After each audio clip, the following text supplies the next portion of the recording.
Apostle Paul sharing about this vision that he had. He speaks weirdly because he suddenly goes into a third person. He talks about this man who had a vision 14 years ago, but he's talking about himself. And the vision is wild. And I'll just quickly give you a Spark Note version. Basically, in this vision, Apostle Paul is taken from this current realm into a spiritual realm where he gets to see things that no other man has ever seen.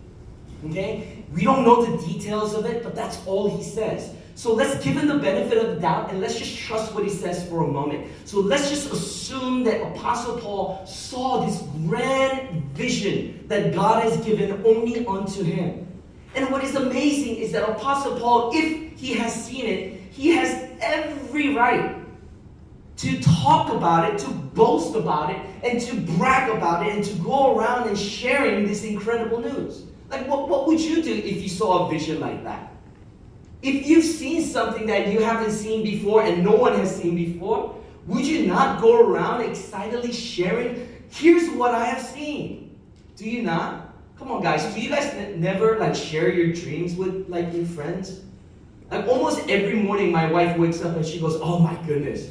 I'm like, oh, here we go again. She's always telling that side. Let me get out of the sermon real quickly. Marriage is so fun.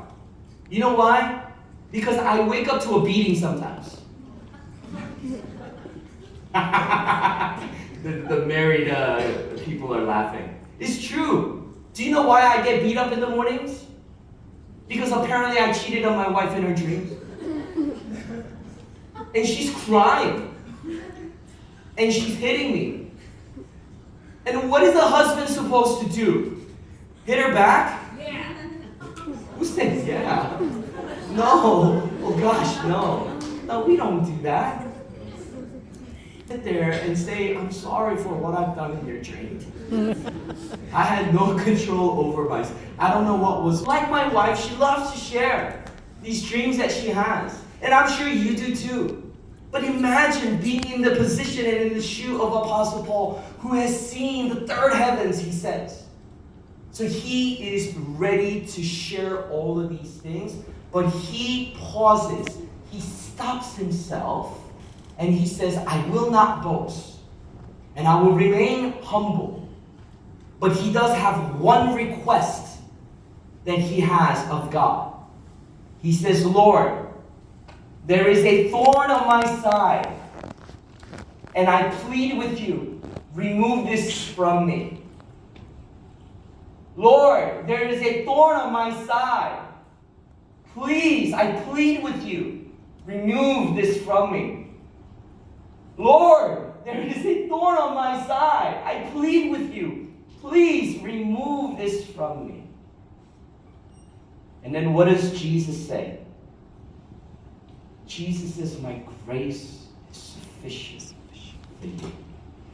Now that is a powerful statement, but if you don't get it, then it means nothing.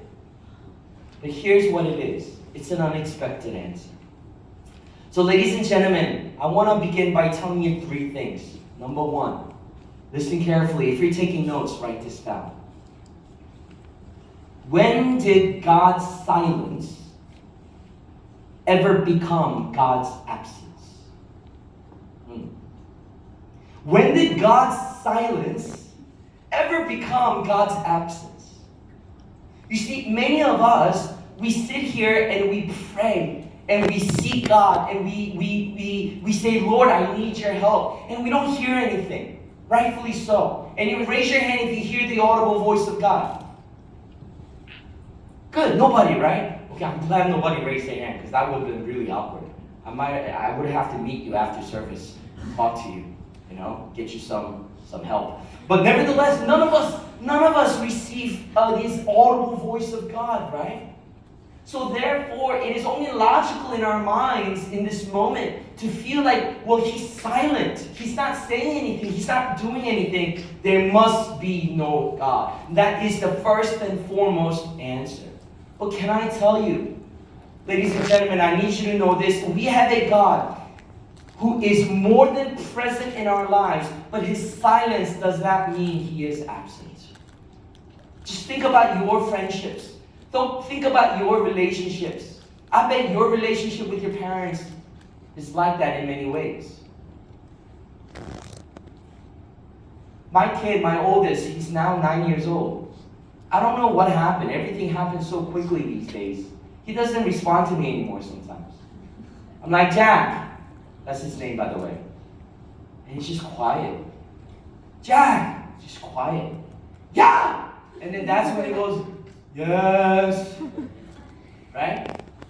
I know. Why is it, though, that when we don't hear from God, our automatic response is, oh, God must be not here. God must be not here. You see, in the story of Samuel, it actually tells us, ladies and gentlemen, that God's voice became rare. Right around that time is the time when God stopped audibly speaking to people. And then he shifted from talking to people one-on-one to speaking to prophets only. And after the prophets, he became almost silent. And then after 400 years of silence, that's when Christ came, Jesus came, his son came, and everything was spoken through him as he was the Word, right?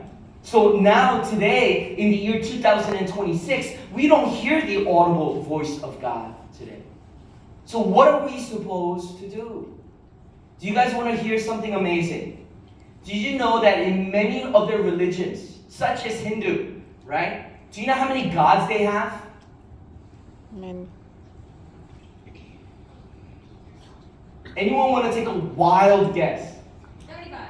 35 gods? 75. 75 gods? All right, good. 1,000? Wow, okay. 300. 300? Okay. 10,000. 10,000? All right. 12 gods? Can I tell you how many gods Hindus believe? 33 million.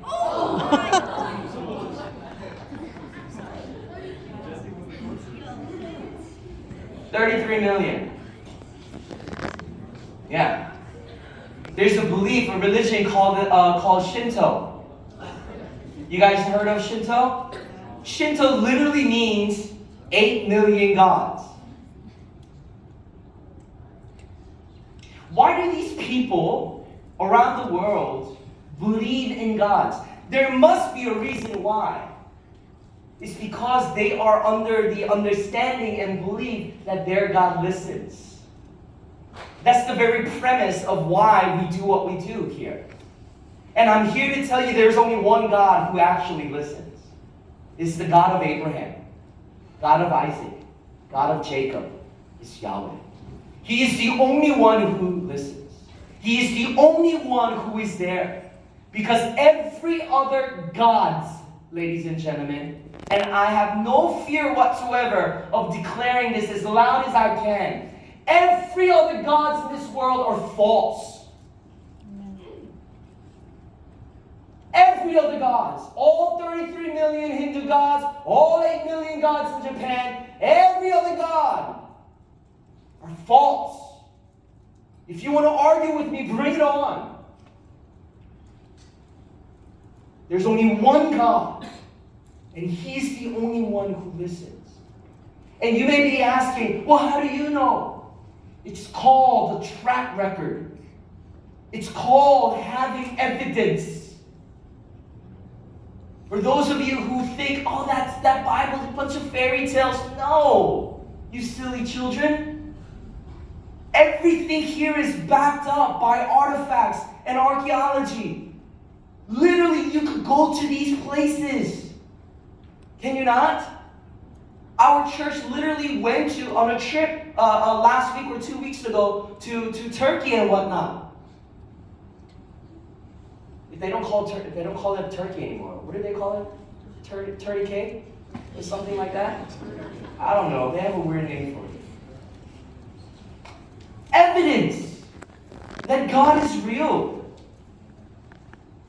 And He's the only one who listens. Because He exists and He is real. And that means that He must be listening. But here's the thing. Just because He is silent, it does not mean that He is absent. Can I bring your attention to verse 9? I want you to look at this. In verse 9 he says, "But he said to me, my grace is sufficient for you, for my power is made perfect